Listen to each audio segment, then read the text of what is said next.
Agora a gente fala mais uma vez com o Rodrigo Loureiro, porque toda segunda, religiosamente, tem o Boletim Focus, né, Rodrigo? Exatamente, Marcelo. Eu fiquei com medo de você me perguntar sobre o Grammy. Aí, o que você achou da Beyoncé ontem? Achei um espetáculo, viu, Marcelo? Eu vou me limitar a isso. Não é capaz de opinar, né, Rodrigo? Não sou capaz de opinar. Vamos falar, então, do Boletim Focus, que aí você opina muito bem. Aí, melhor. Olha, Boletim Focus, vamos dar uma olhadinha, ver se a gente consegue espelhar, inclusive, né, os resultados do Boletim Focus. Olha só, já está na tela, a gente tem aqui no nosso telão também, Marcelo, fica até mais fácil para a gente ver. Exatamente. Porque tivemos, para mim o que mais chama atenção, Marcelo, é o aumento do IPCA para 2026. Porque a gente está vendo uma escalada. Olha só, esse primeiro número ali, se a gente conseguir abaixar um pouquinho ali, só para a gente poder ver o ano que a gente está falando, que é essa segunda tabela aqui, é né? 2025, 26, Isso. 27 e 28. É. Olha só, Marcelo, quando a gente vê há 4 semanas, estava em 4,03%, né? Uma semana 4,22, agora 4,28. Aí, perfeito.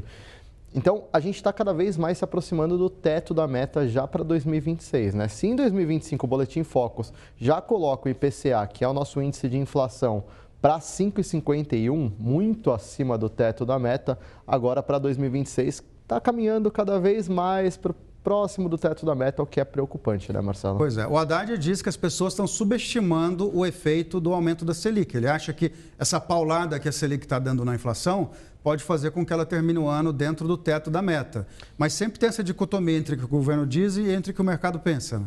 Exatamente, né? O Haddad espera de que haja um efeito de longo prazo ali, com a Selic alta, ao longo do tempo, ao longo do ano, a inflação vai reduzir. Não é o que a gente viu.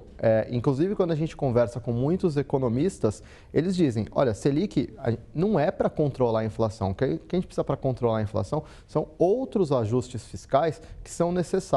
Então, a gente está vendo a inflação se descolar e a gente, ao mesmo tempo, a gente vai ter um cenário internacional mais adverso. A gente está vendo Donald Trump nos Estados Unidos colocando tarifas mais altas para países aliados, países vizinhos.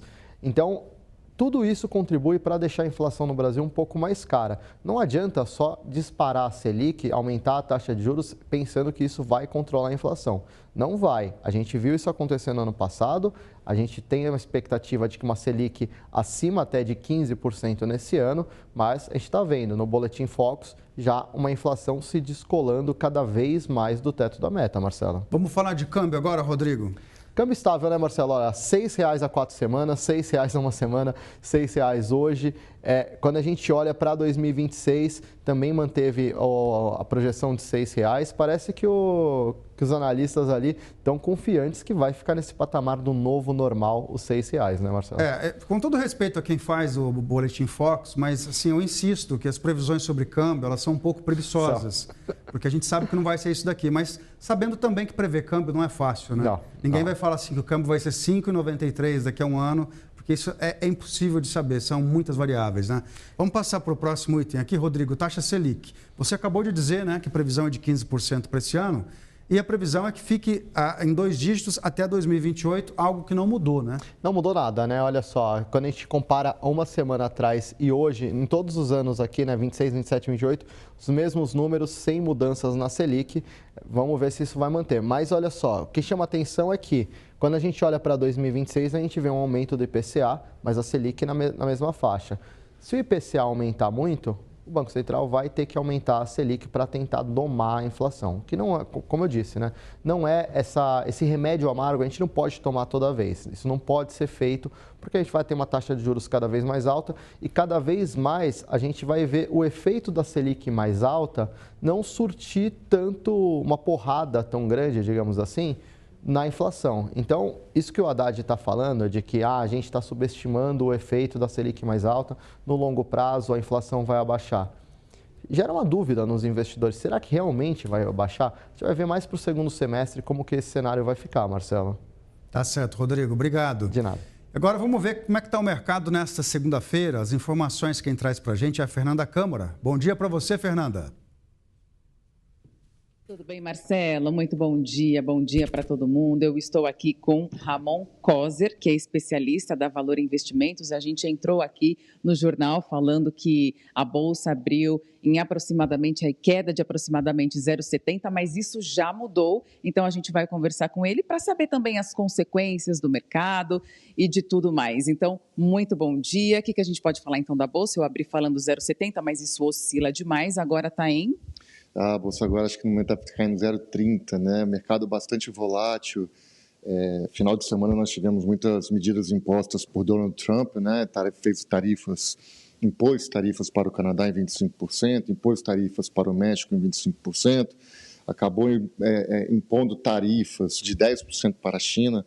A China, apesar do feriado, do calendário lunar, né, a gente não está tendo cotação no minério de ferro, mas os papéis das mineradoras são os que mais estão sofrendo hoje na Bolsa. Tá? Mercado bastante volátil. Nós tivemos no final de semana também a eleição tanto na Câmara, tanto quanto no Senado. Alcolumbre para a Câmara, Hugo Mota para o Senado.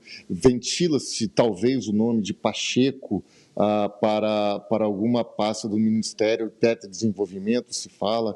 Então, muitas notícias realmente no final de semana trazendo bastante volatilidade para o mercado hoje. E a gente tinha comentado que a mineração é o setor que mais vem se destacando, mas outros setores lá fora estão se destacando, que consequentemente isso influencia no Brasil. O que a gente pode falar então? O que se destacou, né, no final de semana é que com essa guerra comercial imposta por Donald Trump, guerra comercial vai gerar muita incerteza. E o que ele comentou que a União Europeia provavelmente será o próximo bloco a ser taxado, sendo que a União Europeia, como grandes corporadoras, Audi, BMW, Volkswagen, possui grandes plantas no México. Então, na Bolsa Europeia, as empresas do setor de automóveis são os papéis que estão caindo de forma muito forte. E essa incerteza toda que está sendo criada no mercado está gerando muita volatilidade. Então, o mercado é globalizado, as bolsas lá fora estão caindo. Nossa bolsa aqui nem sofreu tanto como as que já foram impostas tarifas, mas vamos aguardar as próximas notícias. E o que a gente pode falar, então, de expectativa para o pessoal que está esperando, que está com uma perspectiva de mercado, de investimentos? O que a gente pode falar sobre isso? Bem, no primeiro momento a gente espera uma certa volatilidade, né, oscilação, né, para os investidores, porque não se sabe até onde vai Donald Trump com a imposição de tarifas, né? Na semana passada nós tivemos a decisão da taxa de juros, já ficou contratada uma alta de 1 ponto percentual para o mês de março, mas há dados que podem sinalizar que a taxa de juros possa não subir mais tanto igual se esperava. Tá? Então, assim, para o mercado brasileiro, a gente não está esperando tanta volatilidade num primeiro momento, mas para o mercado internacional, sim, para as bolsas americanas, realmente lá as grandes medidas e as incertezas sendo causadas pela guerra comercial podem trazer bastantes riscos. Então, o pessoal tem que ficar em alerta. Perfeitamente. No momento com juros mais altos, a taxa de renda, os juros mais altos, a renda fixa continua sendo atraente para aquele investidor mais conservador ou aquele que quer buscar até rendimentos de uma forma mais interessante. Então, não é o momento de ousar agora.